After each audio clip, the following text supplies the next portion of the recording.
My TV review for We Might Regret This, created and written by Kyla HarrisLee Getty and starring Kyla Harris, Elena Saurel, Darren Boyd, Edward Bluemel, Sally Phillips and Aasiya Shah. Kyla Harris is a Canadian tetraplegic in her 30s when she moves to London to live with Abe Boyd. Freya requires constant personal assistance to provide her care, but after not successfully finding an appropriate personal assistant, PA, for this intimate role in London, invites her chaotic and impulsive best friend Joe Saurel to take the job. Kyla Harris inhabits the character of Freya, conveying her wit, eroticism and rage with ease, in the process proving to be a compelling screen presence. However, script issues prevent her from playing, or us as the audience from witnessing, the character's deeper complexity. Elena Saurel brings just the right amount of cynical wit, charm and vulnerability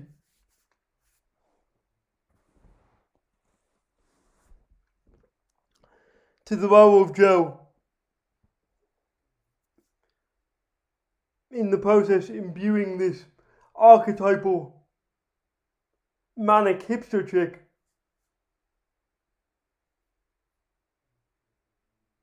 with surprising depth. In addition, the chemistry between her and Kyla Harris is palpable. Darren Boyd captures the subtle complexities of Abe,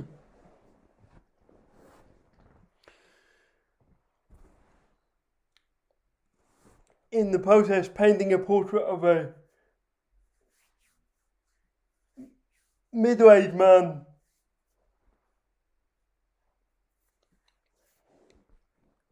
who strives to be progressive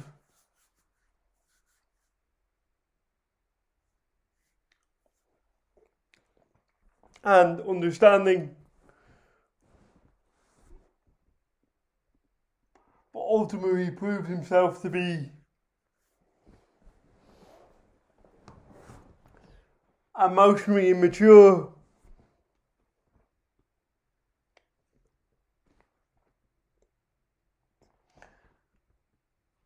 and stuck in his ways. In the end, Darren pulls off the difficult feat of conveying the emotional landscape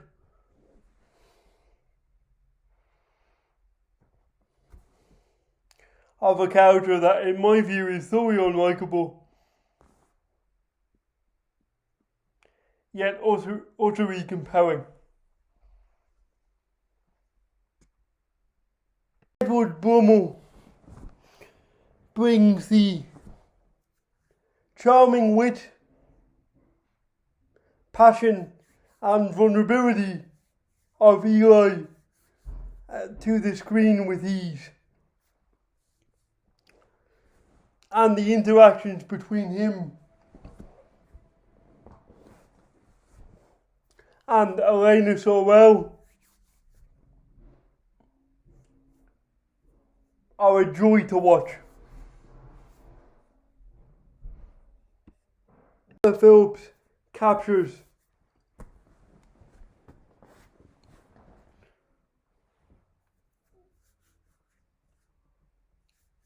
the humour, strength and insight of Jane, imbuing her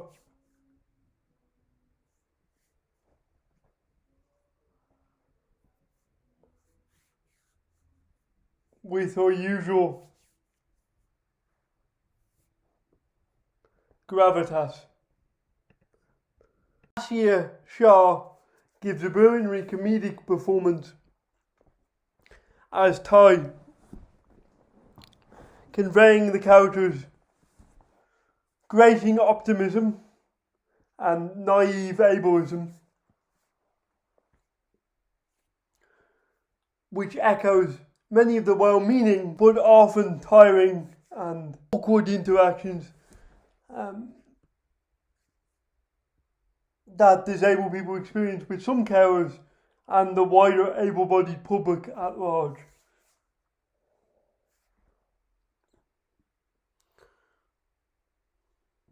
The script by Kyla Harris and Lee Getty is ultimately compelling,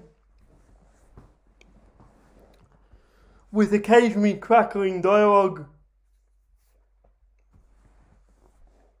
and an engrossing narrative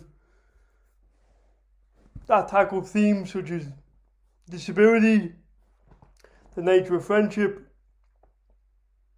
the complexity of romantic relationships,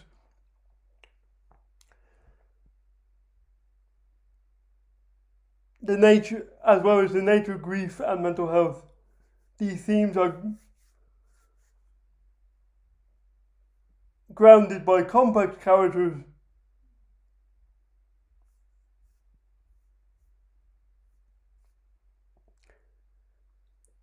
that keep the audience engaged. The problem that the show has is, I think,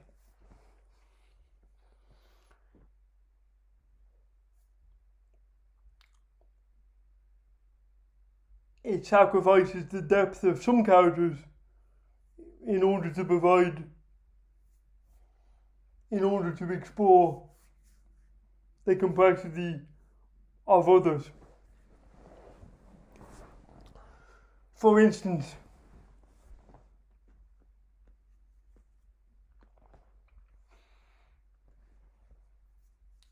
Freya to me is a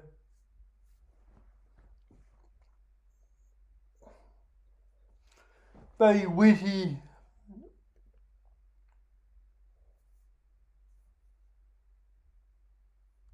smart, sexy, disabled person who's also immensely angry. However,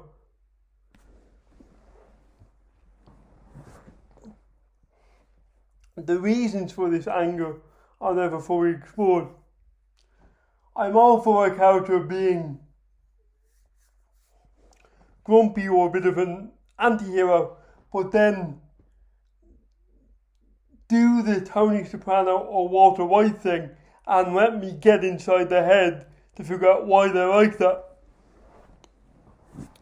Instead, the script seems to devote more time to the able-bodied characters, such as Joe, Abe and Levi, and while they're great,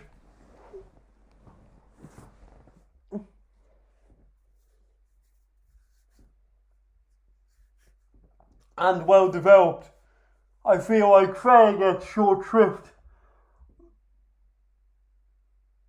which means that the disabled representation we do get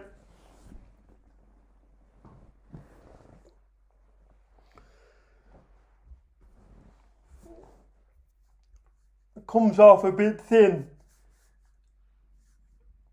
in my opinion. Hopefully, if the show gets a second season,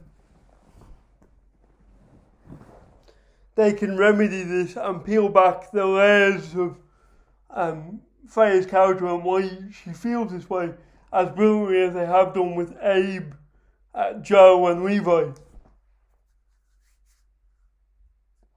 With Abe in particular being a pitch perfect representation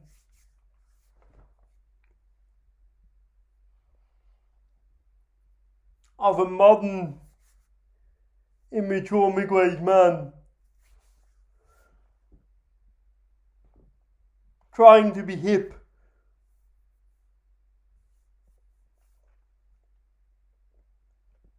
and in touch with his emotions,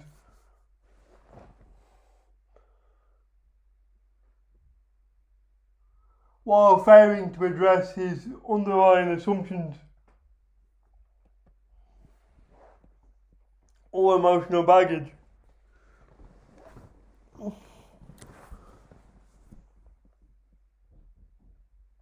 Therefore, ultimately, I think the script is good in the main, I was annoyed at the uneven character development.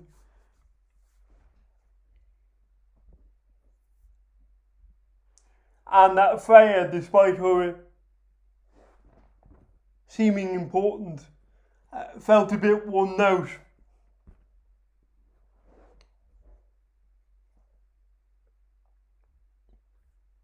As a character, to me. Which is frustrating because I want to see complex and nuanced representation, and I don't feel like this first season delivered. However, this can be remedied by a second season, and I hope it is.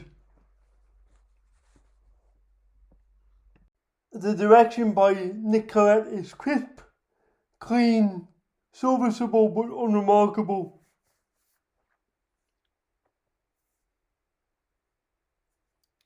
And echoes the slick but bland visual style of many streaming shows.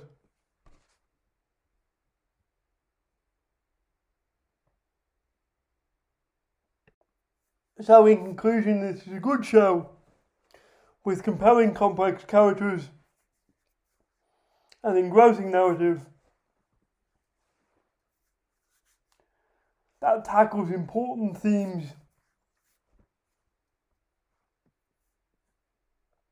in a compelling and sometimes humorous manner.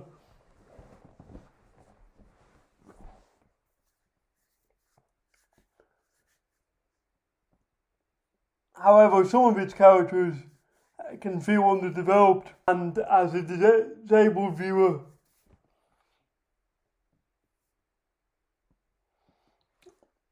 I bristle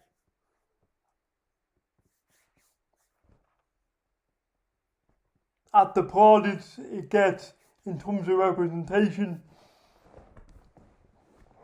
as the difficulty with narratives like this is that they can only communicate one experience of disability, not all of them.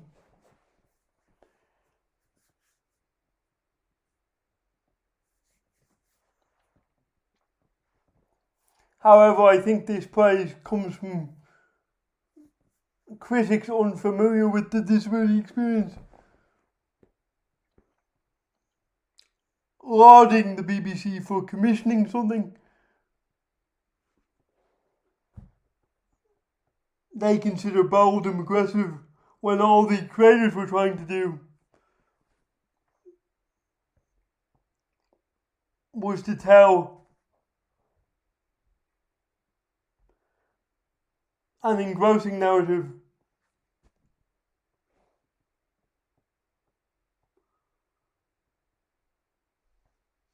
with flawed and compelling characters, and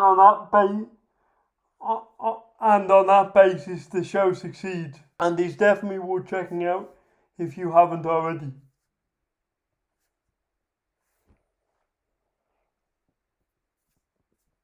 The show is on the BBC, so I'll leave a link down below to where you can stream it illegally if you're outside the UK, or you can watch it on the BBC iPlayer if you're in the UK.